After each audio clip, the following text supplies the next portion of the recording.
Hello, Kulturnat. I'm coming from London. A big hello to everybody in wonderful, wonderful Copenhagen.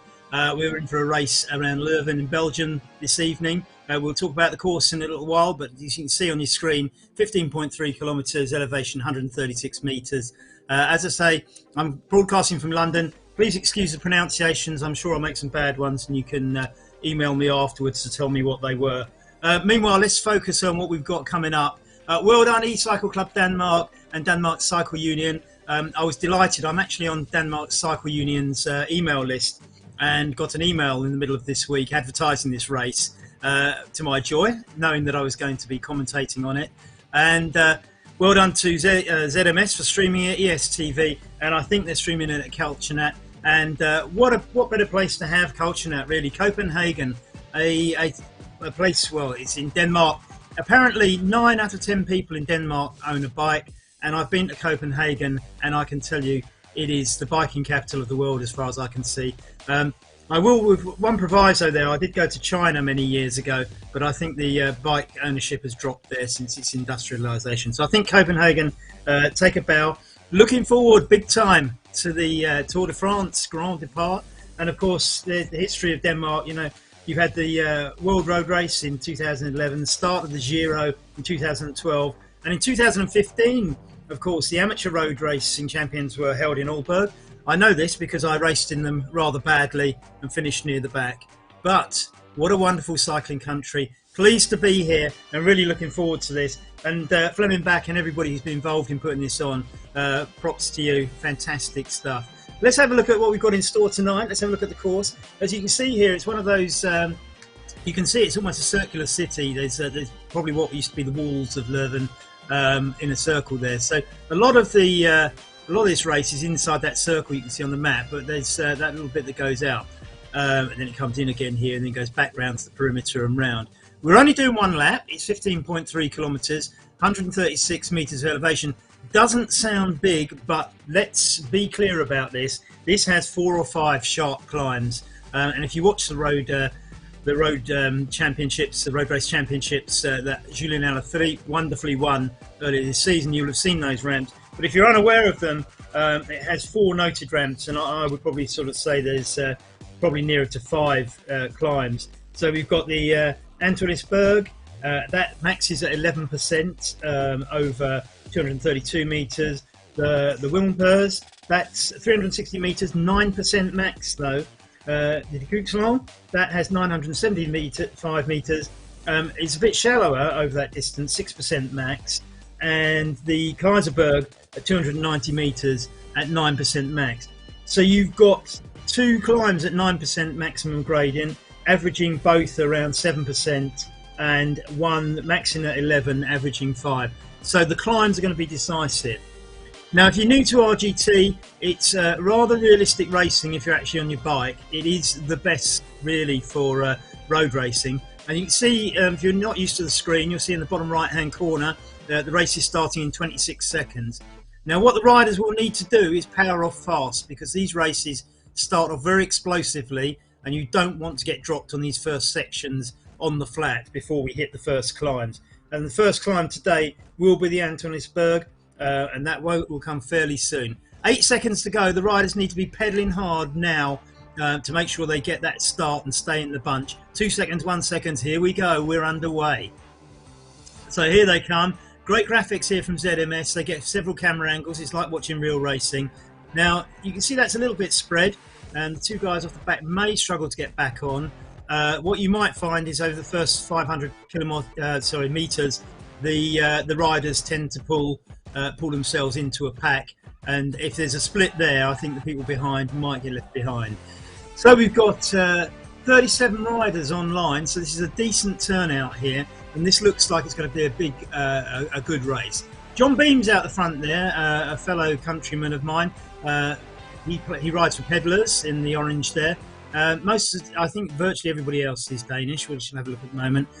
Now you can see the stats. The right-hand one, 141, that's the heart rate, 45 kilometers per hour, cadence of 86, and I think it was about 300 or 400 watts output there. You get all this information on the screen. Fleming back taking the lead there. been very key in organising this. And as I say, I think we can probably, I think if you're a betting person, you'd bet on a Danish winner this evening, given the Danish field. And you can see all those red jerseys there. Now, of course, eCycling Club Denmark have been prolific, and personally, I run races of a similar distance to this on a regular basis. And when the Danes started arriving at the race, they were a force to be reckoned with. And we were sort of delighted to see the Danes come across and start joining in the RGT races, and they've been absolutely fantastic at it as well, lighting many of them up. So here we are at the library. This is 1.3 kilometres into the race. If you look at the top right hand corner, you've got a lot of stats there, and what you see there is I suppose starting at the top, the sort of semicircle of green. Green means you're going downhill. If it's red or orange, it's going up, and it gives you the gradient there. This is sorry, I beg your pardon. Green doesn't mean you're going down. Green is a bearable gradient, but as it gets higher, it will go into the other colours. We've just lost the profile on the bottom. I don't know if we can get the profile back. Jesper Gottlieb taking the front there. I think in this, if you look at the dynamics here, RGT is very, very good at mimicking the draft that you really get. And in a small race like this on the flat, it's very hard to get away if there's a big peloton behind you, because they will make up ground. That said, you have a look at this group, and then what 15 riders in this group, and you look at the gap back to the next rider. You can sort of sometimes tell this by looking at the screen on your left, and you'll see that the distances between the riders are on the right hand column of that. So we got two off the front. Can it stick? I think the attacks, Jesper Gottlieb still going for it here. I think if you're going to make this stick, it's going to be on the hills. Now, if you look at the bottom of your the screen on the left-hand side, you'll see at the bottom we've got the profile of the race. Now, if you're a Zwift racer, that gives you an indication of your power. But what this is giving you is the profile of the race. And you'll see there's a big white blob, and that's the rider we're focused on. So at the moment, it's these two at the front. And the white dots behind are the people who've been dropped off. But more interestingly, I was talking about the gradients, and you can see they're on a green section. So the gradient at the top right-hand corner in that box of minus 0.9 is telling you that it's on a green section, so it's fairly easy. But have a look what's coming up, right? We've got bits of the gradient that are yellow, orange and red, then blue, then yellow, brown, sort of orangey colour and red. Now, the deeper the red, the steeper the gradient. And I said to you there's about 4 climbs on here, 4 or 5 climbs. I think there's 4 of note and 1 small one. We've been over the first one and we've been over the small one. But what we've got coming up is a couple of big ones, and you can see the gradient going up, coming up on that as Kurt Pedersen's stats come up. He's got 0 and a heart rate. That means he's not wearing a heart rate monitor, but you can see 44 kph, which is a decent speed, 105 on the cadence, 430 watts being pushed out. The two of them have got to work together to cause this gap. Now, if they are good climbers on this next ramp, that could be very decisive in this race. Remember, it's only 15.3 kilometres, and if you look at, I see Casper's going off the front there, trying to chase them down. Casper's been quite a star in RGT racing this year. Going back to the top right-hand corner, you can get a little bit of an insight into the profile there. You can see where the riders are, but it also tells you the distance that we've done. So we've done 4.10, 4.12 kilometres, and we've got 11.2 remaining.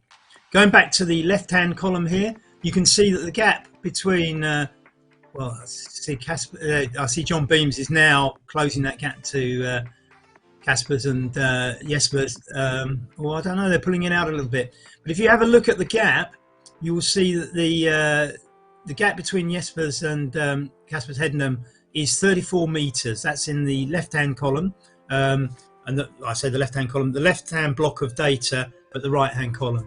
So you can see the two leaders are about 35 metres ahead of this rider chasing them down, Kay Villanaro. Villarino, sorry, and John Beams of Pedlars sitting in there. I see we've got a no pins rider as well. I think looking at that jersey, not sure who that is. 5th place, Edgard, in the no pins colours there. So you don't have to be in a team, but you can see that some people have their team jerseys on. So, for example, oh, what's happened there? Yes, Pedersen's falling back. There must be something wrong.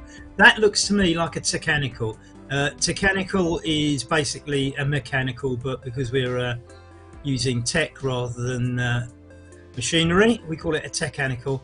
That's Casper's out on his own now, and N Walker catching up, another UK rider there with the Scottish flag. He rides for OTR, it's James Ogilvy's team, and he's pushing out. He's pushing out hard here, so that's interesting.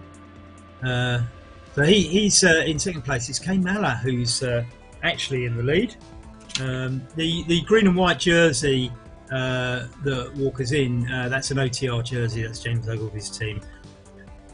So what have we got?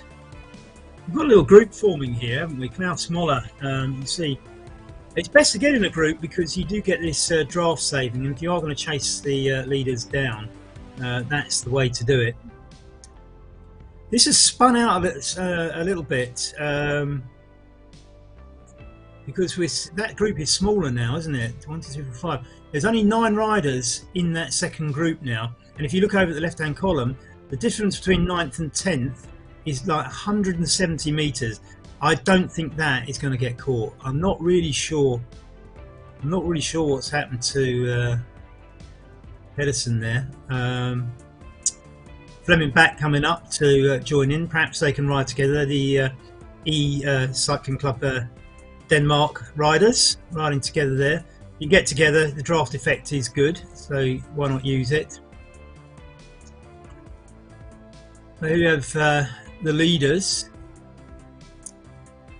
So this is all bunched together at the front. Casper's headed been caught. Headed down, got caught. So we've now got a bunch now, and they've been over the first of the gradients. So they've just enjoyed a downhill, and that's broken up the field. Really, that's what's happened. So we've got 2 more of these climbs to go, and it's really what happens next. Simon Hedgaard there, 232. So he's really taking the benefit of sitting in the draft here, because at the speed they're going, which is what, 41 kph, if you're on the front, you'd have to do a lot more than that. If you look at the top right-hand corner, top left-hand corner, you'll see that every time the watts output goes red, it means you're pumping out more watts than you need to because of the draft saving. Or if you're going downhill and pedaling too hard, your watts number will go red to tell you that you're wasting a lot of effort. Personally, I don't think that's the worst thing in the world, because what happens is that if you do slow down and you hit a bend or something like that, you can find yourself not pumping enough watts to get out of the bend. And the reason this is important, if you're coming from Zwift, is that RGT is a little bit more realistic, and you are forced to brake on tight corners. It will automatically brake you, so you can pedal as hard as you like around a corner, but you can see your speed going down because the automatic braking is coming in. So there's a lot more reality to RGT than Zwift, if that's what you're used to, and it does make the racing feel more realistic. We haven't quite got steering yet, but headwinds are still a feature they haven't introduced, but or side winds for that matter, but nevertheless. So here we are, we're hitting the next climb, and you can see this stringing out into a bit of a line. So that bunch of the first 9 riders is now a little bit of a line as we start going up the next climb. You look at the bottom of your screen, we're about 3/4 of the way along on that sort of orangey bit. The orange telling you that the gradient is high. It's 4.6. Now, the yellow banner that we're about to go under tells you that you are halfway through the course, but that doesn't look quite right. Well, no, it must be right. No, okay, that is right, but they're further than that along the profile along the bottom, which looks a bit odd, but that's about right, 7.8. So we're halfway through. Now they've got over that orange bit. If you look at the bottom of your screen, they've got over the orange section, and they're grouping up again. So nobody has made that climb count. But look at the bottom of your screen again at the white dots, how strung out that is. The attritional effect of the climbs has spun this out. So I think we can assume that the winner is probably going to come from this bunch. Tom Bovary from the Netherlands there. We've got John Beams from the UK. I'm just trying to read the others' names. So who else have we got in there? Just trying to see now. I don't know his first name, I'm afraid. Casper Sededam. Oh, Kim Villarino. So we'll write that down for next time. Kim putting out 230 watts. Again, you can see there, 37 kph. That's not as fast as they've been riding. So, they do risk being caught, particularly, I mean, they're only on plus 1.2 gradient, but they are going uphill, of course, so that should speed up as they go down. John Beam's taking another spin off the front there, a little bit of a solo effort. He's pulled out 15 meters. I think he'll probably get caught on the downhill. You can see at the profile at the bottom, there's a blue streak under it. That's where it gets really, really steep, but I think he'll get caught on the descent. It's you have to pedal quite hard on the descents to get away, and I think again you can see Kim Villarino pulling in the gap there. Tom Bovary just behind that, Casper's Heddenham pulling through as well. Nevertheless, that is strung out. We shall see. We shall see. If this strings out on the descent, then we're down to a very, very select bunch at the front after the next climb, and that will probably take us most of the way to the finish.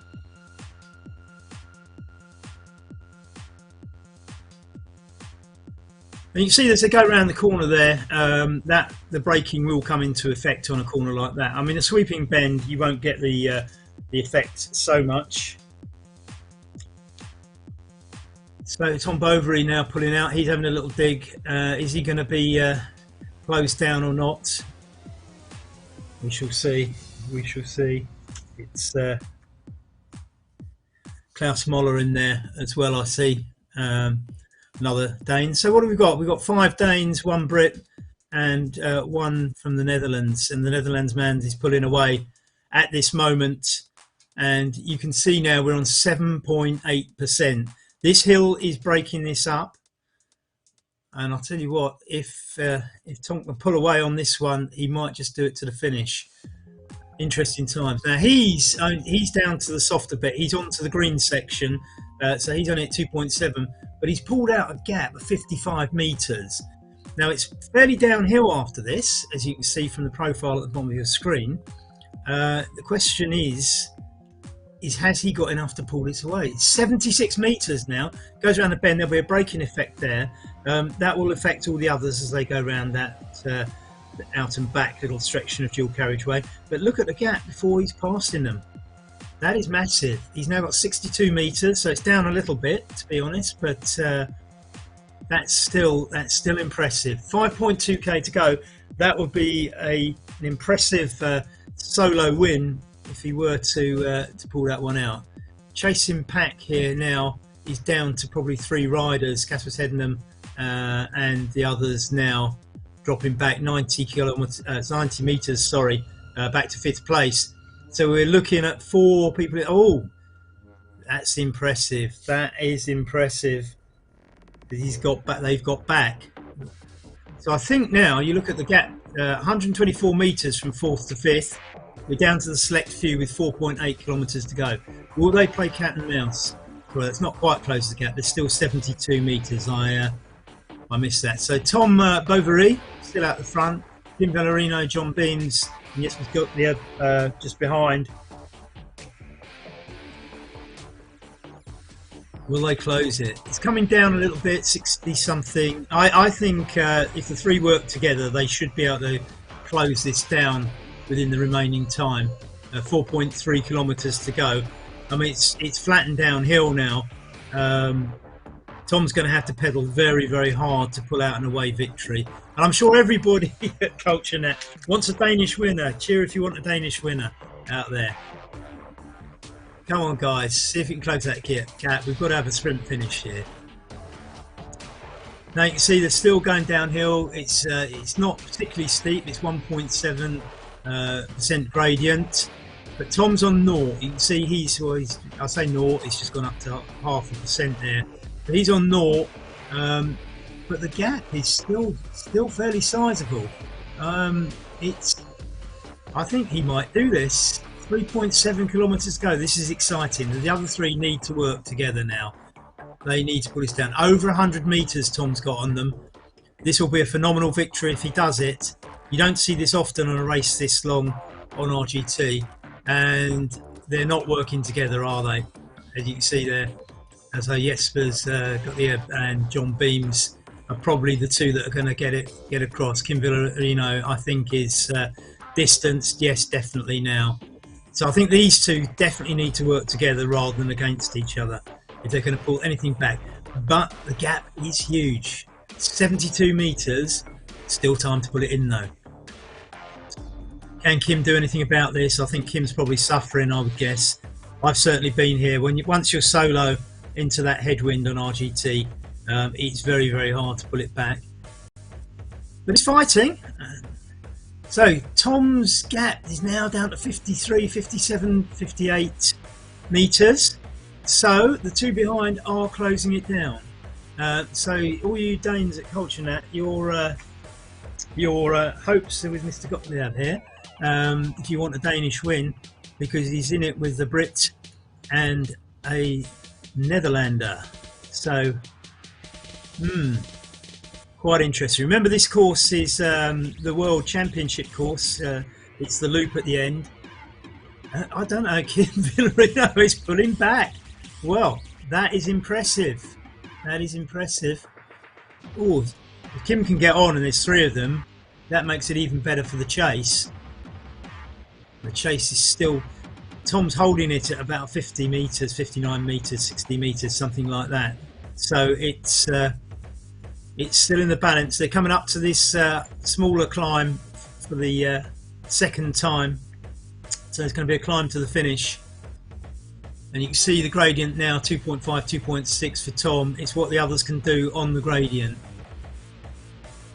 This is going to be decisive. Counting down, we're under 2 kilometres to the finish, and Tom's hitting the hard bit. It's now up to 5.4, 6.4 percent gradient, 5.9 on the cobbles. You don't need to ride on the soft bit like you would in real life, because you don't feel the cobbles on RGT, but they do put them in, and sometimes they put some rain in. This is the Santonius Berg, so there is an 11% max on here in real life, but I think that's probably an estimate, and it's probably a bit less, I would say. So, well, it's looking like Kim and John are being left now. It's I mean, that climb has split it a little bit. 1.5 kilometres to go, but 150 metres to Tom Bovary. I think Tom Bovary is going to win this, and what a spectacular win it will be too. You have to hand it to him, just like Julian Alaphilippe in the real world.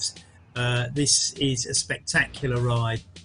We've got the John Beams probably going to chase down for the second place and third place on the podium, but what a spectacular win for Tom. This is the Flamme Rouge, so we go under the Flamme Rouge.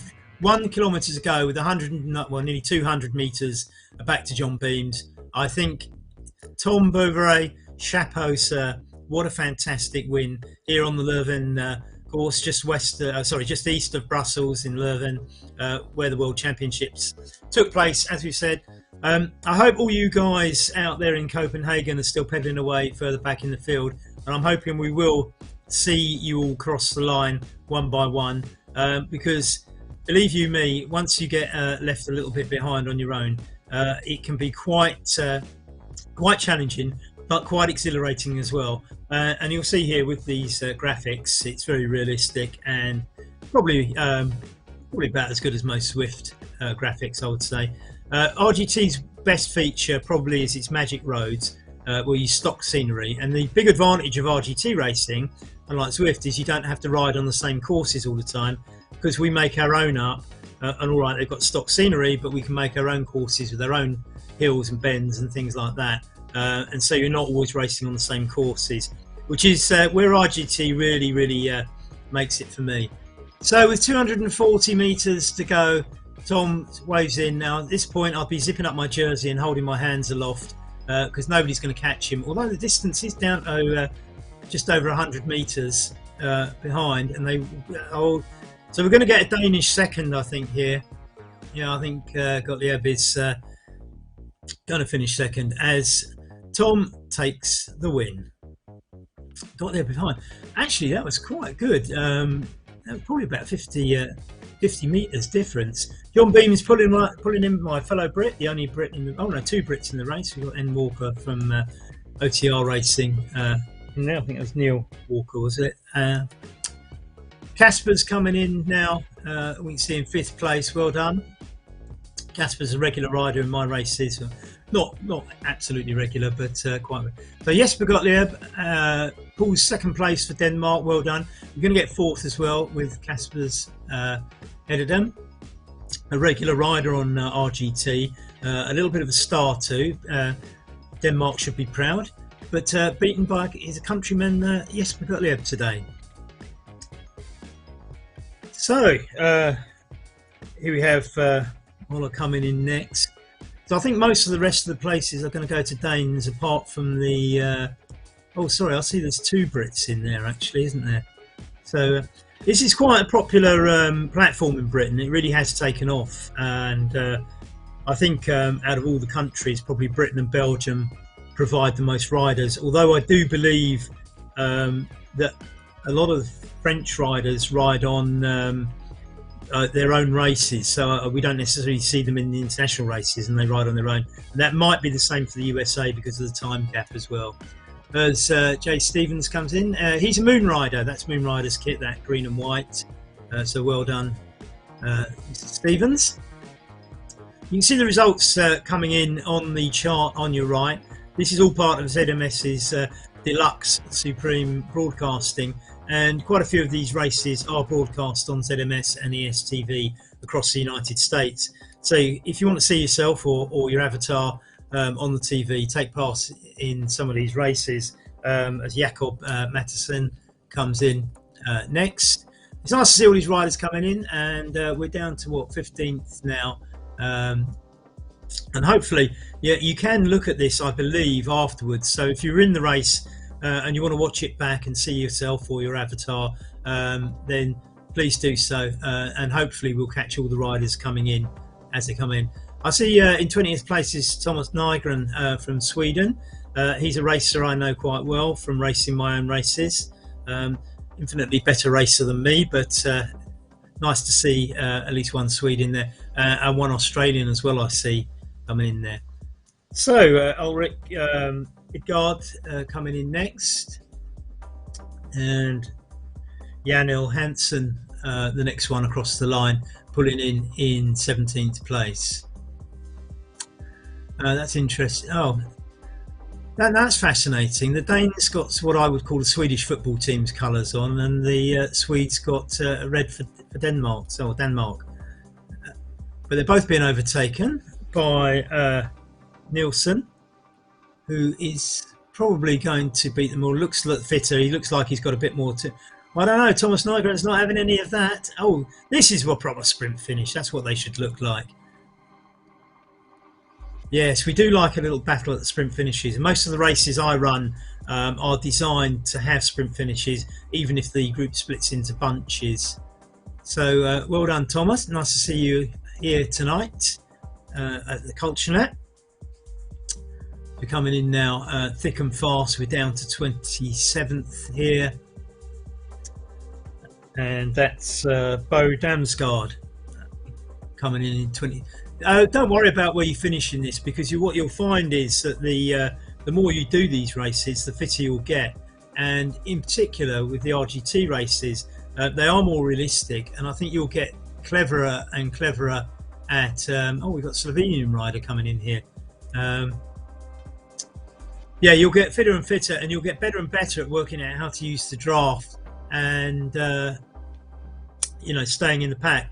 And all right, on this particular course there's some steep hills which will split up the race, but when you're actually on flatter courses, if you get very clever and you can stay in the draft, you can actually get some really good results for yourself. So RGT can be very rewarding. As I say, the racing is more realistic in its feel than Zwift, but you'll have to get used to it if you're coming over from Zwift. So we have Niels Chur coming in, and we're down to 21st now. I think probably got about another 10 riders or so to come in after this.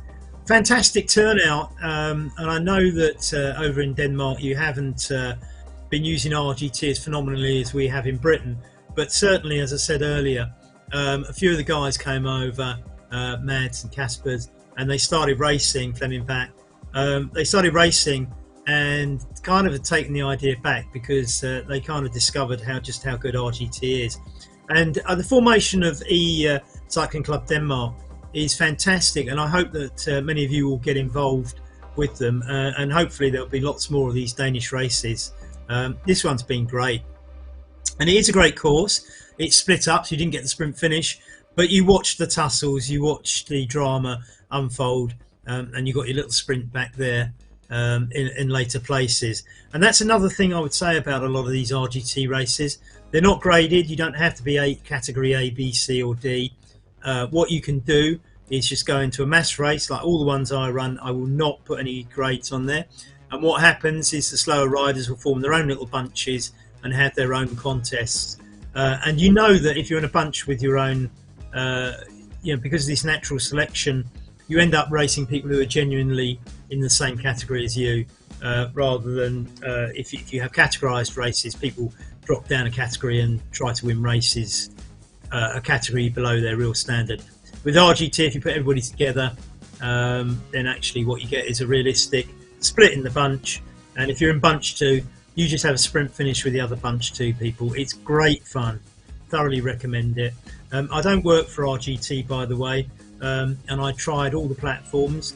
The only 2 I liked were RGT and Zwift, and I've given up with Zwift, mainly because all the races are on the same courses all the time, whereas RGT has magic roads so people can make up new courses, and secondly because RGT is absolutely free. So even if you are a Zwift fan, you can have RGT as well, and it won't cost you a penny. So you get a free RGT subscription and just enter all the races. You'll have to pick out your races. You'll soon find out which are the popular ones, but the popular ones are good, and I say this because I run one of the popular ones. So if you have nothing to do on a Wednesday evening, every 2 weeks, West London VR is the one I run. Quite a few Danish guys have ridden in them, so you can ask them what they're like. They're about the same distance as this, flatter. They're always fast, and there'll be more sprint finishes because I put less hills in. But plenty of Danes have ridden them if you want to go and ask your countrymen. As we see the next rider coming in. So that's Malin Ligard, and you can see the results on the right only went down to 20, and I think that is probably the limit of that screen. So we're going to have to do these one.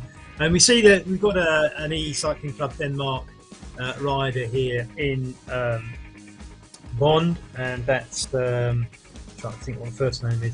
Soren Bond, isn't it? Yes, Soren Bond. So one of the club's riders coming in here. Well done, Soren. And you can see the nice jersey there with the eCycle Club Denmark on the back. Still pushing out 200 watts, and that's one of the other things that if you do go solo, you get a very good workout here. Because if you were pushing the same in the pack, you would be going a lot faster. Well done, Soren. Fantastic. Coming in at 29th. Nothing wrong with that. It's it's a tough course, and you've been up against some top competition here. So coming in next, we have Miss Bergstrom, whose name I don't know his first name. Oh, well, that was a sprint, and did you see the way that one? that was quite a little sprint there from. Just trying to see who that was actually. I didn't quite catch the name, but that was a wonderful little sprint. Okay, M. Akarath, who I don't have on my list, so I'm not sure the first name, I'm afraid. And if you're wondering why I know some first names and not the others, I had a look at the entry list earlier today and noted the names, and I didn't have time to have a look at the final entry at the end. So Thompson coming in next. This is Christine Thompson. Well done, Christine. Fantastic. I think you get the ladies' prize. We deserve it anyway. Well done, Christine. Keep going. She's still got 1.5 kilometres to go. Let's enjoy every minute of it. That's fantastic. I do admire anybody that stays to the end. In fact, with my own races, there's a tradition that when you finish, what you do is you stay on the line till the last person crosses the line. And it's not showing up here, but when you're in the races on RGT and you're on your screen, on the right hand side under that data that you're looking at, you can see there's actually a message board, so you can put our messages, and the riders talk to each other. And so what we do, we stay at the end of the race on the finishing line and wait for the last rider and send out lots of messages of encouragement. Allez, chapeau, courage, all those sort of French words that one shouts from the side of the road at riders. Go on, Christine, you're nearly there, last kilometre, and I think we've got one rider behind you, which is B. Klassen. I don't know how to pronounce that, but he's cute. It's probably means something. Yeah, B. Klassen there, just coming home at the end. And as I say, I've been in this position. I'm usually one that gets dropped and end up riding solo, but thoroughly enjoy every minute of it. And in my experience, most of my times have been pretty respectable, and it's just the quality of who you're riding. You know, you're getting the honour and the pleasure of riding with. Christine with 600 metres to go, and fantastic, resplendent in that blue and yellow kit, taking on 5.9% gradient, but just over the top there and getting into the softer 1.5% gradient. And I think B. Clausen's quite a way behind that. It's another 600. Yeah, B. Clausen just going under the Flamme Rouge you see there. So 1 kilometre to go for B. Clausen, and Christine Thompson with 400 metres to go.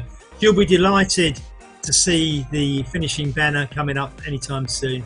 Go on, Christine, give it your best. Come on, knock a couple of seconds off your time. Show the world how good you are. I'm not sure whether she can hear me or not. I don't know if she's at Kulturnat or whether she's at home. If she's at home, she won't hear me. But we all want you to do well here. Go for it. Just 250 metres to go. You'll see the line.